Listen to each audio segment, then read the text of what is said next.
그 다음에 스크립트, 생활 각본에 대한 설명을 다시 한번 드리겠습니다.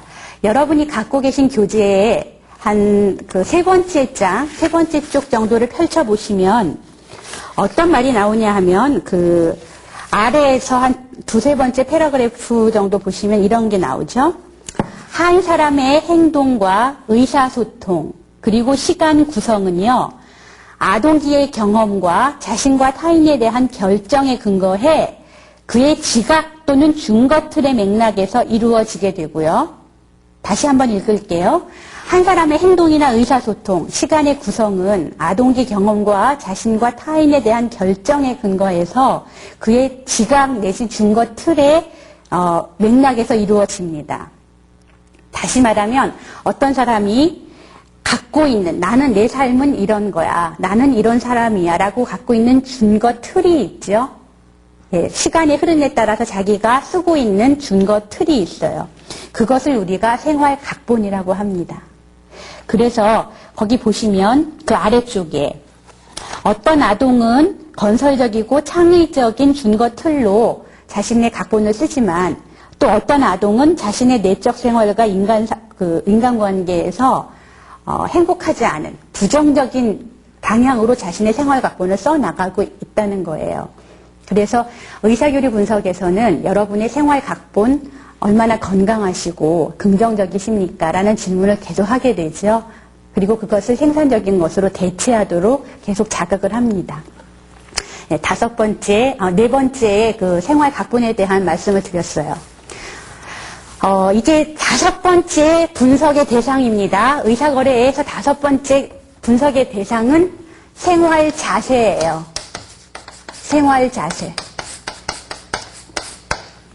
여러분이 갖고 계신 교재를 보시면 게임, 원본 이론 다음에 생활 자세가 나옵니다.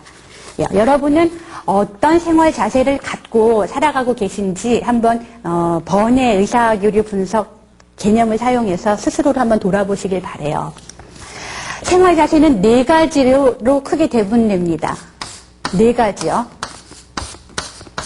네. 네 가지 중에 앞에 두 가지는요, 자기를 부인합니다. 자기를 부정합니다. I'm not okay. I'm not okay. 예. 아래 두 가지는 자기를 긍정합니다. 자기를 긍정해. 그러니까 I'm 어떻게 돼요? not okay가 아니라 나는 괜찮아. 예. 나는 괜찮아. 예. 이렇게 되죠.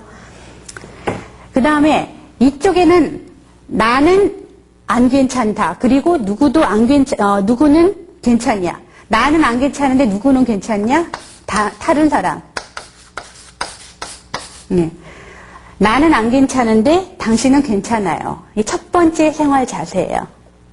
이해되세요? 나는 안 괜찮은데, I'm not okay. 그런데 누군 괜찮아요? 당신은 괜찮아요.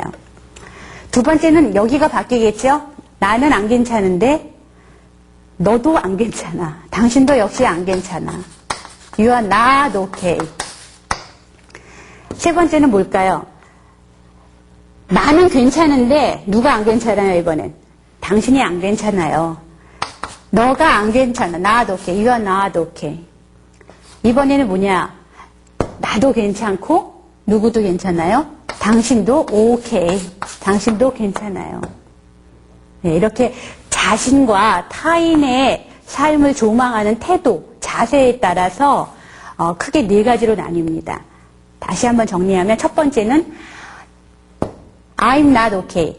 자기 부정과 you are okay. 타인 긍정. 자기 부정, 타인 긍정의 생활 자세.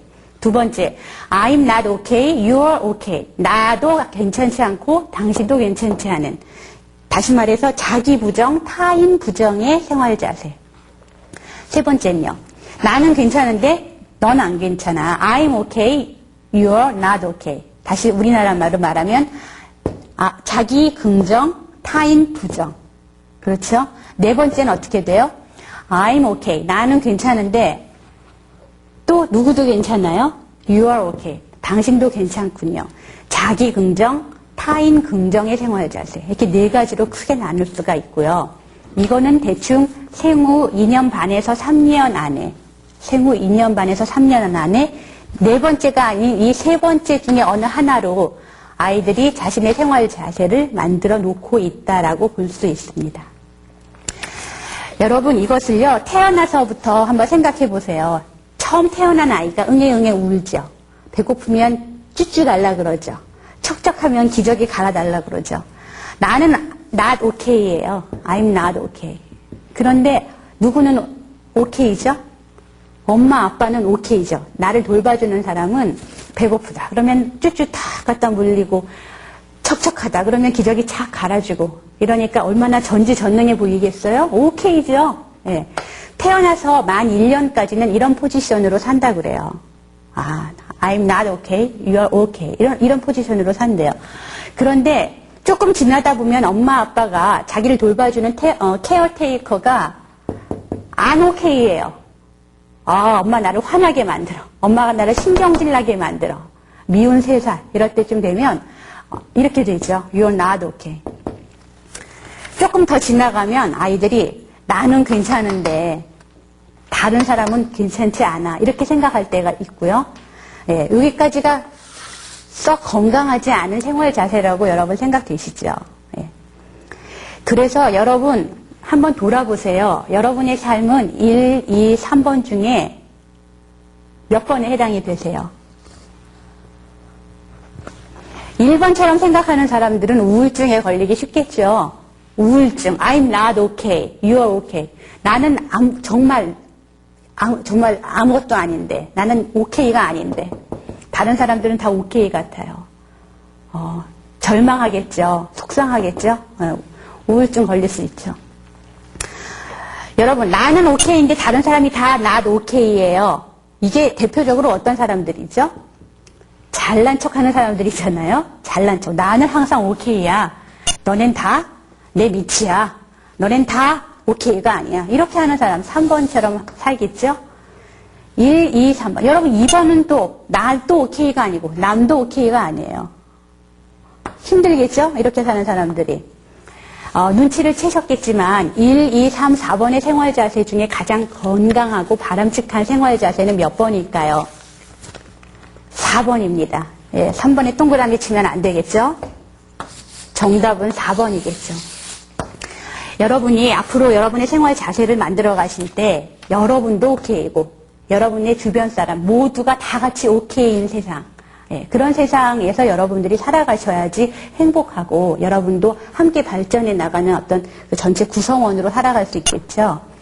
이거는 꼭 아들러가 이야기하는 자신의 열등감, I'm not okay, 예, 자신의 열등감을 극복하고 무엇으로 만들려고 그래요? 사회적 우월성, 예, 사회적 우월성, 관계 안에서 나도 잘 되고 남도 잘 되는 그런 관계를 우리가 지향해야 된다. 그런 말 하잖아요. 그런 개념하고 상당히 비슷하게 보여요. 예, 생활 자세를 분석을 해봤습니다. 그래서 여러분 교재에 그 4가지 생활 자세가 첫째, 둘째, 셋째, 넷째 나오죠. 그 아래쪽 패러그래프, 한 3패러그래프 아래쯤 보시면 이런 게 나와요. TA를 거쳐 사람들은 아동기의 원본을 발견하고 그것이 현재의 행동에도 계속 영향을 미치고 있다는 걸 인지하게 됩니다. 그걸 알게 되면 자신의 비합리적이고 비논리적인 행동이 어디에서 근거되었는지, 어디에서 근원되었는지 이런 것들을 알 수 있게 된다는 뜻이에요. 이런 생활 자세까지 다 분석을 하게 되면 첫째 시간에 제가 여러분들께 말씀드렸던 TA의 상당 과정이 있죠. 크게 4가지 과정으로 이것이 전개되는데 첫째는 뭐였어요? 학습. 두 번째는요. 이해. 세 번째는요. 변화. 네 번째는요. 문제를 해결하는 거. 문제 해결. 예, 이렇게 4가지 단계를 거쳐서 변화를 우리가 유도를 하고 있는데요. TA에서는 이제 마지막으로 이제 정리를 한번 해볼게요. 시간이 많이 갔어요. 예, 학습시키고 이해시켜야 됩니다. 무엇을요? 자아 상태를요. 그렇죠? 그 다음에 무엇을요? 그 사람의 의사거래의 방식을요. 상보적인지, 교차적인지, 암시적인지. 예, 세 번째는 그 사람의 게임을요. 네 번째는요. 그 사람의 생활 각본을요. 또는 원본을요. 다섯 번째는 그 사람의 생활 자세를요. 예, 이 다섯 가지를 각각 어떻게 하냐면 학습을 시켜요. 그 다음에 이해를 시켜요. 그리고 어떤 방향으로 변화해야 하는지 변화의 방향을 알려줍니다. 그리고 나중에는 궁극적으로 이렇게 변화된 자아 상태, 변화된 의사거래 양식, 변화된 게임, 변화된 각본, 변화된 자신의 생활 자세를 가지고 스스로 문해결하면서 살아갈 수 있는 그런 자율적인 인간을 만드는 것이 TA의 가장 기본적인 목표가 돼요. 예, 이것을 여러분 교재에 어떻게 설명해 놓고 있는지 한번 살펴보겠습니다. 한 7번째 장 정도 되는 부분에 의사거래 분석의 활용이 나타납니다. 의사거래 분석의 활용 중에 첫째, 의사거래 분석의 목표를 보겠습니다. TA의 가장 중요한 목표는 내담자로 하여금 자율성을 갖게 하는 것이다. 예, 스스로 문제를 해결할 수 있도록 도와주는 것이다. 자율적인 인간은 과거에 이루어진 삶의 자세나 생활 각본 또는 생활 원본에 얽매여서 부적합한 행동을 계속함으로 불행을 자초하기보다는 현재의 상황에 보다 더 융통성을 가지고 현실적으로 대처해 나갈 수 있다. 이것이 TA의 가장 기본이 되는 기본 목표이자 철학이라고 보시면 되겠습니다. 아래쪽으로 내려가시면 여러분 이 TA가 성립하기 위한 필요 조건 6가지가 나타납니다. TA 성립의 6가지 조건. 이거를 여러분이 계약해야 할 요소들이 뭔가, 컨트랙을 맺어야 할 것이 뭔가라는 측면에서 설명하고 있는데요. 첫째는 지금 보신 것처럼 TA가 상당히 복잡한 이론을 이해하고 내담자가 소화해내야 되기 때문에요. 내담자와 처음에 관계를 맺고 계약을 맺게 돼요. 근데 그 계약을 맺을 때 어떤 걸 해야 되느냐. 보세요. 1번. 무엇을 성취할 것인가의 분명한 목표를 설정한다. 예, 분명한 목표가 서로 컨트랙이 계약이 돼야 돼요. 두 번째. 그 목표를 달성하기 위해서 내담자가 무엇을 해야 하는가 하는 구체적인 행동에 대한 계약이 돼야 돼요. 아셨죠? 구체적 행동. 세 번째는 문제 해결을 위해서 내가 정말 내 최선을 다하겠다라고 하는 동기가 있어야 돼요. 여러분 동기가 없는 사람이 이 모든 복잡한 과정을 거쳐 나갈 수 있겠어요? 불가능하죠. 세 번째는 동기를 가졌는지 서로 합의를 해보셔야 돼요. 네 번째는 변화되는 방향으로 서로 서포트하고 지지해서 도와줄 수 있는, 갈 수 있도록 도와줄 수 있는 주위 환경에 있는 타인이 있는가, 환경에 이 도움을 줄 수 있는 타인이 있는가를 보셔야지 됩니다. 다섯 번째는 이 상담의 성공 여부를 평가를 어떻게 하겠는가, 어떤 기준을 가지고 이 상담이 성공했다, 성공하지 않았다라고 우리가 평가할 수 있는지 분명한 기준을 합의하셔야 됩니다. 다섯 번째예요. 여섯 번째는 이 목표를 달성하는데 어떤 방해 요소들이 있을 수 있는가, 어떤 방해가 예상되는가, 이런 것에 대한 질문을 하면서 구체적인 계약을 맺도록 합니다. 이 계약이 여러분 맺어지고 나면 그 다음에 여러분들이 하셔야 될 것이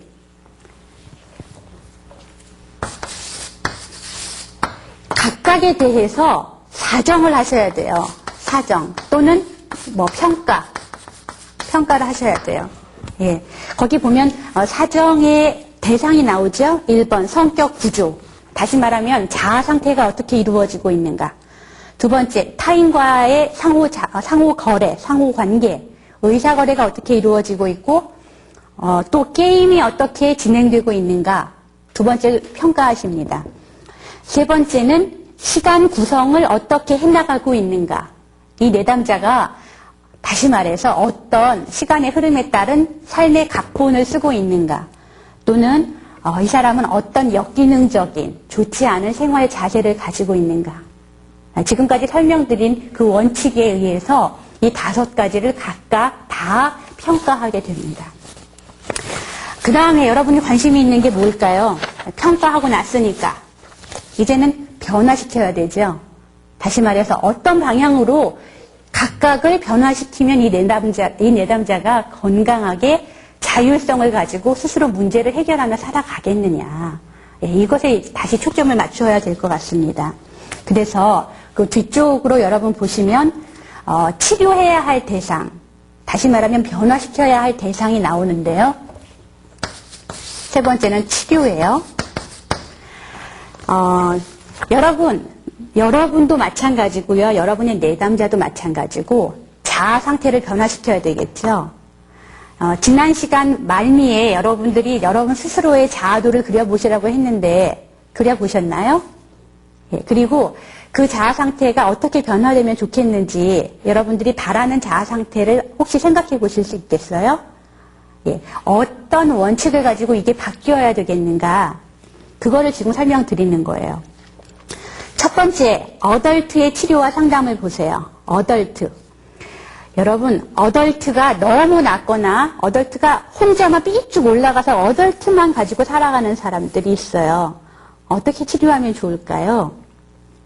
거기 그 한 3번째 줄 정도 보시면 어덜트가 차일드와 페어런트 간의 역동 관계를 잘 중재하지 못하면 문제가 생길 수 있다. 그렇기 때문에 어덜트 자아를 효과적으로 사용할 수 있게 도와주는 게 필요하다라고 했어요.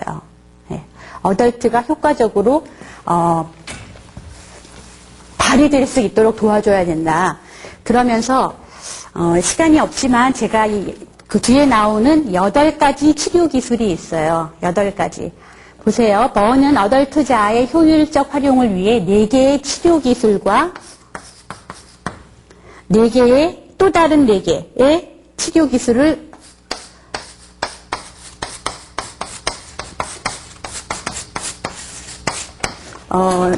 설명하고 있다 이렇게 말씀드린 게 교재에서 보이시죠? 영어로 되어 있어요. 예, 보세요. 자아의 효과적인 활용을 위해서 위에 4가지, 그 다음에 혼합의 문제를 위해서 또 다른 4가지를 제시하고 있다 이렇게 말하는데 여러분이 보시면 영어로 integration 그래서 질의, 우리나라 말로만 제가 여기 적어 놓을게요. integrate 하고요. 두 번째는 specify, 특별 세부 반응, specify, 세부 반응을 해야 되고요. 세 번째, confront, 직면 또는 맞닥뜨림을 해야 되고요. 맞닥뜨림. 네 번째, explain, 뭐죠? 예, 설명을 해야 되고요. 5번째는 뭐죠?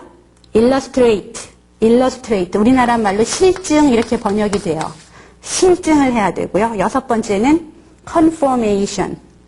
confirmate, 확립을 한다고 하고요. 7번째, interpretation, 뭐죠? 해석을 해야 되고요. 8번째는 crystallize, 또는 명사형으로 crystallization. 이거 참 재밌는데 구체적 종결을 해야 돼요. 구체적 종결. 각각이 무엇을 뜻하는가 설명을 아주 간단하게 드리겠어요. 질의. 어덜트가 회복이 되기 위해서는요. 계속 어덜트에게 물어봐야 되죠. 상담자가. 어덜트 자아가 반응할 때까지. 페어런트도 아니고 차일드도 아니고 어덜트가 반응할 때까지 계속 물어봐야 돼요. 그걸 질의라고 해요. 그 다음에 내담자가 어떤 행동을 했을 때 그것의 자아 상태를 확인하기 위해서 여러 가지 세부적인 반응을 합니다. 상담 용어로 말하면 반영을 한다든지 뭐 바꾸어 말하기를 한다든지 이런 기법들이 있죠. 예, 그런 방법으로 세부 반응을 하게 됩니다. 맞닥뜨림 뭔지 아시겠죠? 이거는 상담에서 직면, 4번째는 설명, 5번째는 실제로 예를 듭니다. 예를 들면은 페어런트가 너무 강한 분한테 뭐라 그러냐면 당신은 시계군요. 당신은 당신 직장의 시계군요. 이거 무슨 뜻이에요? 너무 크리티컬 페어런트, 비판적 부모를 하지 말아라. 이런 뜻이잖아요. 이런 유머 감각을 사용해서 실증을 해주는 것. 예, 6번째는 구체적으로 이 맞닥뜨려진 내용에 대해서 다시 한번 확인을 해주는 것. 7번째는 정신분석에서 얘기하는 그런 비슷한 내용인데 해석을 하는 것. 숨겨진 동기들을 설명해 주는 것. 그 다음에 8번째는 구체적인 종결. 당신은 이제 이런 잘못된 게임이나 의사거래 없이도 아주 건강하게 잘 살 수 있게 되었습니다. 라고 마지막 종결을 반응을 해주는 것. 예, 이런 것들을 우리가 구체적인 기법으로 생각해 볼 수 있겠습니다. 예, 두 번째는 여러분 어덜트에 이어서 차일드도 치료를 해야 돼요. 근데 차일드는 크게 두 가지 방향이 있겠죠. 하나는 프리 차일드를 치료하는 방향이 있고 하나는 어댑티브 차일드를 치료하는 방향이 있어요. 프리 차일드는 어떻게 해야 돼요? 프리 차일드가 갖고 있는 안 좋은 점은 무책임하고 파괴적인 것이라는 걸 거예요. 그러니까 자신의 삶에 좀 더 책임을 가지고 살 수 있도록 도와주면 되겠죠. 그 다음 어댑티브 차일드가 갖고 있는 안 좋은 점은 뭐냐면 굉장히 불안해하고 다른 사람의 눈치를 많이 보는 걸 거예요. 이 사람들은 안정감을 가지고 정말 좀 자유롭게 살 수 있게 도와주는 방향으로 가야 되겠죠. 세 번째, 페어런트는 어떤 방향으로 치료를 하면 되겠어요? 이것도 역시 두 가지가 있죠. 크리티컬 페어런트와 널처링 페어런트. 예, 돌보는 부모를 너무 많이 하는 사람은요, 자신의 삶에 관심이 없고 남의 삶을 돌보는 데만 관심을 가져요. 제가 보니까요, 많은 상담자들 중에 널처링 페어런트가 강한 분들이 상담이라는 일을 직업으로 갖는 거를 많이 보게 돼요. 상담이 뭐예요? 다른 사람 돌보는 거죠. 도와주는 거죠. 그러니까 그분들의 널처링 페어런트가 너무나 강하더란 말이죠. 그런데 결국 상담자 중에는 다른 사람을 널처링 하느라고 자기를 널처링 못해요. 자기를 돌보지 못해요. 자기는 힘들게 살면서 다른 사람만 도와준다고 막 나서죠. 이런 분들은 어떻게 해야 돼요? 왜 내가 이렇게 다른 사람만 돌보려고 하는가? 그거를 자신의 부모 세대와 관련해서, 자신의 가족 구성과 관련해서 이해해 보셔야 됩니다. 그리고 그거를 중단해야 되죠. 마찬가지로 크리티컬 페어런트, 비판적인 부모만 너무 많이 하는 사람도 역시 부모 세대에서 영향을 받았을 거예요. 거기서부터 독립하는 것, 거기서부터 그러지 말고 그 영향 벗어나서 덜 비판적이 되는 방향으로 여러분들이 페어런트를 치료해 나가시면 되겠습니다. 마찬가지죠. 생활 각본 어떤 식으로 치료하죠? 예, 다른 사람과 서로 융화가 되면서 긍정적이고 행복한 삶을 살 수 있는 방향으로 생활 각본을 다시 쓰도록 하는 거예요. 어떤 생활 자세를 갖기를 여러분들이 원하시겠어요? 여러분의 내담자가. 아까 4가지 생활 자세 가운데 4번째죠. I'm okay and you are okay. 나도 괜찮고 당신도 괜찮아요. 예, 이런 생활 자세로 삶을 살 수 있도록 여러분들이 내담자를 안내하시면 되겠습니다. 여러분 2시간에 걸쳐서 오랜 시간 TA에 대한 설명을 드렸습니다. TA에 대하여 이제 여러분들 머릿속에 정리가 되십니까? 다시 한번 요약해 드리겠습니다. TA는 번에 의해서 만들어진 의사교류 분석, Transactional Analysis를 뜻하는 말인데요. 그것은 여기에 말씀드린 것처럼 내담자의 자아 상태와 의사거래, 게임과 생활 각본, 생활 자세를 각각 주어진 틀에 의해서 분석을 하는 것이에요. 그리고 이 분석된 결과를 내담자로 하여금 학습시키고 이해시켜서 지금 마지막에 설명드린 그 치료의 방향으로 변화되도록 돕고요. 나아가서 자신이 이런 상담자의 도움으로 이루어진 변화를 앞으로 자신의 삶을 살면서 당면하는 여러 가지 문제를 스스로 해결하면서 살아갈 수 있도록 자율성을 발휘하면서 살 수 있게 도와주는 것. 예, 그것이 TA의 구체적인 상담의 목표고 또 그 상담의 철학이다라고 말씀을 드렸습니다. 아무쪼록 여러 선생님들과 또 이 지금 강의를 듣는 여러분들께서는 정말 상보적인 의사거래만 하시고, 예, 또 좋은 생활 각본을 쓰시고, 여러분 생활 자세를 좋게 4번 포지션으로 가지시고, 창의적으로, 생산적으로 여러분의 삶을 사시고, 또 여러분의 도움이 필요한 내담자에게는 이런 의사교류 분석 방법을 활용해서, 정말 행복한 삶을 살 수 있도록 잘 조력하는 그런 여러분이 다 되시기를 제가 바라겠습니다. 오랜 시간 경청해 주셔서 대단히 감사합니다.